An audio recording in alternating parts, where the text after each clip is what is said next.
It's time for Debrief, your weekly roundup of TRT World's top stories. Okay, tamam. Sound check, 1, 2, 3. Just have a word. If you just go with me. Hi, you're live on TRT World.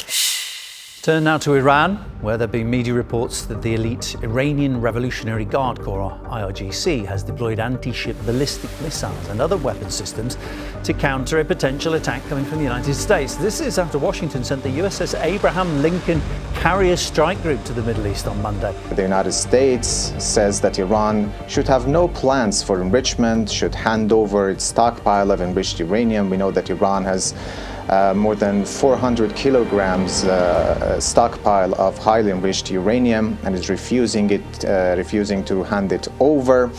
The United States wants Iran to limit its ballistic missile program, especially its long-range missiles, and Washington wants Tehran to stop its support for proxies or Iran's regional allies, and Tehran has repeatedly rejected these US demands. The war of words between the US and Iran has escalated. President Donald Trump has renewed his threats against the Islamic Republic, urging Tehran to make a nuclear deal. Trump said on his social media platform that a massive armada is heading to Iran. I hope they make a deal. I hope they make a deal.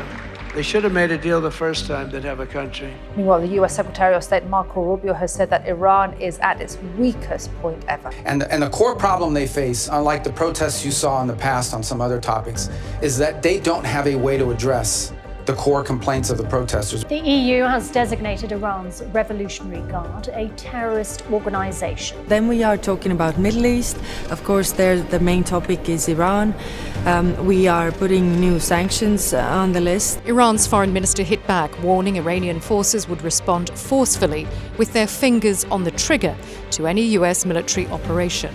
But he also suggested Tehran could be open to a new deal on its nuclear program. As fears of another conflict loom, Türkiye says it's time for conversation, not confrontation. And in Istanbul, President Erdogan and Foreign Minister Fidan offered to be the bridge to make that happen. This morning, our president also spoke by phone to Mr. Pezeshkian. I reiterate that we are against resorting to military options to resolve the issues. Türkiye isn't alone. The UAE, Saudi Arabia and Egypt are also pushing Washington and Tehran to the negotiating table before it's too late.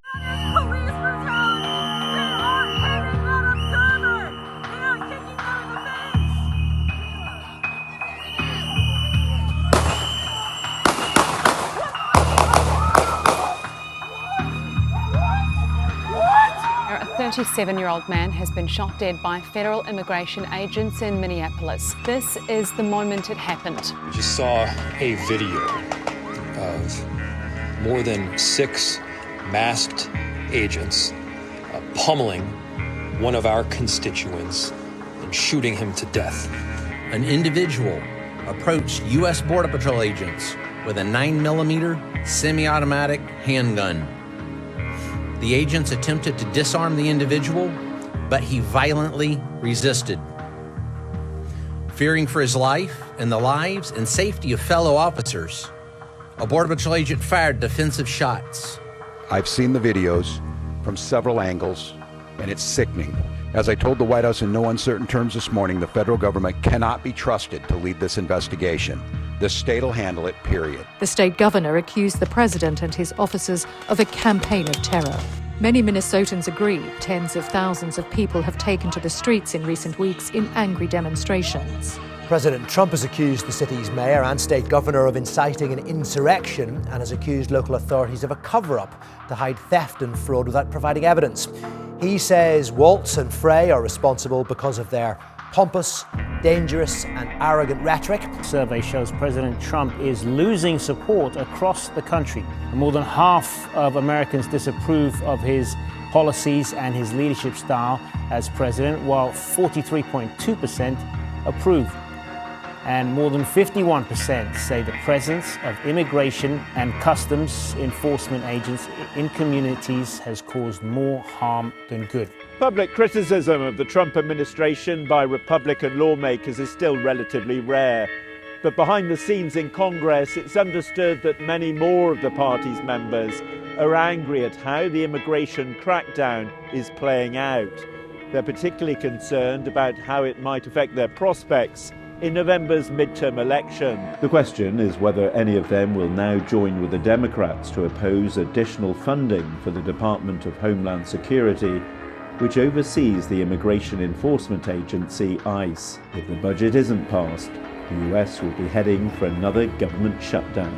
President Donald Trump is replacing his top border patrol official as the White House seeks damage control. Gregory Bovino is said to be leaving his post after having led most of Trump's crackdowns in Democratic-led cities.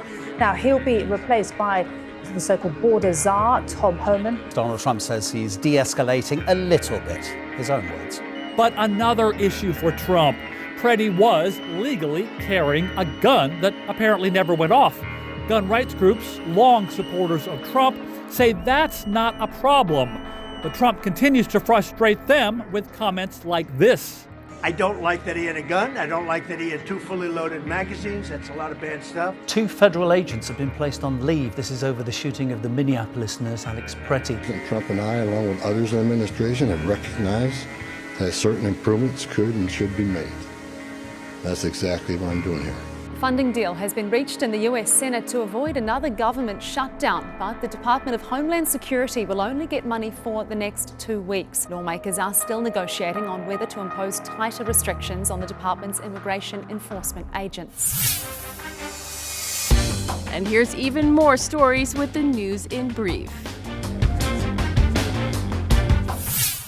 Damascus says it's entered into a deal with the SDF, which is led by the YPG terror group, to integrate into Syrian state institutions. The agreement says government forces will be allowed to enter the northeastern cities of Al-Hasaka and Qamishli. It also includes merging institutions established in the northeast by the SDF into Syria state institutions, all, of course, aiming to unify Syrian territory, enforce the rule of law, and achieve full integration in the region as part of efforts to rebuild after more than a decade of war. It's come after weeks of violent clashes between the YPG and Syrian forces across several areas of the north. And while there have been previous broken ceasefires, this new deal may finally bring security to that part of the country. Israel announced plans to open Gaza's Rafah crossing on Sunday and allow limited entry and exit for Palestinians. The opening was triggered after Israel received the last hostages' remains on Monday as part of Phase 2 of the US-backed ceasefire. But there's uncertainty over whether a limited opening will be enough to ensure Gazans get enough food and water. We are totally struggling. We don't have food, water, or life. I tell President Trump, you said there's a truce. You've comforted Israel, but not us. We have shelling every day. We have destruction every day. You've taken your bodies and you've taken your hostages. But what about us? What about the countless Palestinian families whose loved ones have been killed, with thousands of bodies still crushed and buried under rubble, yet to be found, yet to be identified, and to be given dignified burial? The UN also reported on Monday that last year saw a record number of Palestinians displaced from their land or homes in the occupied West Bank, mainly due to illegal settler violence and Israeli military raids in refugee camps. In January 2025, Israel launched a sweeping assault on refugee camps in Jenin and Tulkarem. It triggered the largest mass expulsion of Palestinians since 1967.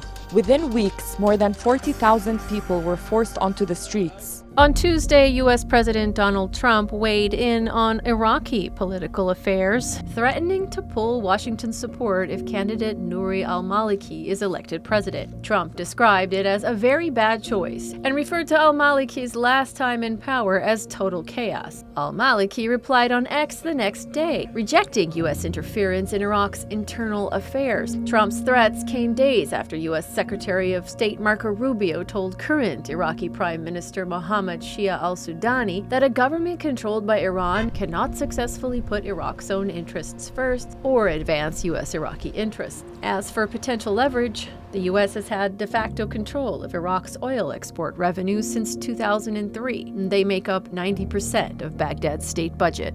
On Thursday, Trump said Ukraine would get a brief break from bombings after he asked Russian President Vladimir Putin to pause attacks until February 1st because of what he called horrendously cold weather. We asked President Putin if they could stop the shooting for a week. They're being hit with proportionately the kind of cold that we're being hit. It's much colder in Ukraine to start off with. Ukrainian President Volodymyr Zelensky said he would do the same. And U.S. mediated talks in Abu Dhabi have closed, with key disputes, especially over territory, still unresolved. Ukraine's defense minister says Kyiv is in contact with Elon Musk's SpaceX over accusations that Russia has been using Starlink satellites to help guide attacks on Ukrainian cities. And on Thursday, the UN Secretary General warned the Sudanese city Dalanj faces critical shortages of food, healthcare, and other basic services. The Sudanese army ended the Rapid Support Force's 2-year siege on the city, taking control. But conditions for tens of thousands of displaced residents and what remains of the population are dire, prompting the UN to urge all parties to agree to an immediate ceasefire.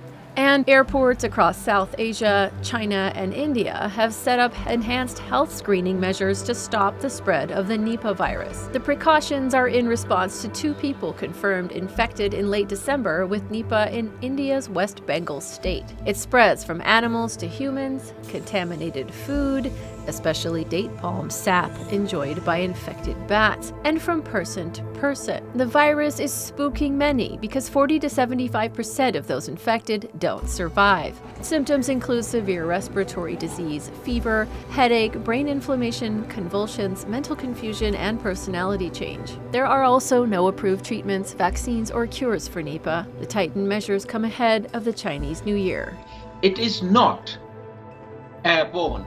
So to get infected, you've got to be in real close proximity to, for example, an infected person or infected food. And finally, the world is 85 seconds to midnight, the closest it's been since 1947, when the Bulletin of the Atomic Scientists first created the Doomsday Clock. It's a tool created by the Bulletin, a group effort by scientists in response to the U.S. atomic bombings of Hiroshima and Nagasaki to measure how close humans are to man-made catastrophe, taking into account nuclear risk, climate change, and disruptive technologies. The Bulletin of the Atomic Scientists Science and Security Board, which sets the clock, is calling for urgent action to limit nuclear arsenals, regulate AI internationally, and to address global biological threats.